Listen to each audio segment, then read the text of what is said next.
সপ্তগ্রাম বিধানসভার অন্তর্গত আসনা গ্রাম পঞ্চায়েতের যে উপপ্রধান নির্মল ঘোষ, ওনার বাড়িতে আমরা সূত্র মারফত সমস্ত গ্রামের জনগণেরা খবর দিয়েছে ওনার বাড়িতে নাকি যে বন্যা ত্রাণের সামগ্রী ও তিরপল, সরকারের তিরপল মজুদ আছে।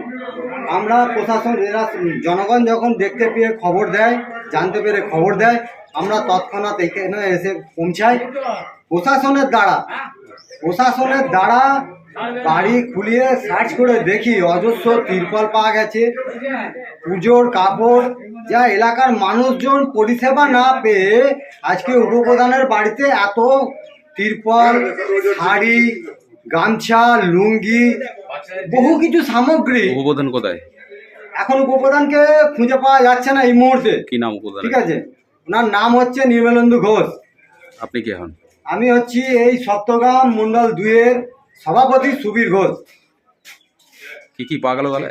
এখানে তিরপল পাওয়া গেছে, কম্বল পাওয়া গেছে, লুঙ্গি পাওয়া গেছে, অজস্র শাড়ি পাওয়া গেছে, সরকারি সমস্ত যেগুলো আছে অনুদানগুলো একটা গরিব মানুষ পায়নি।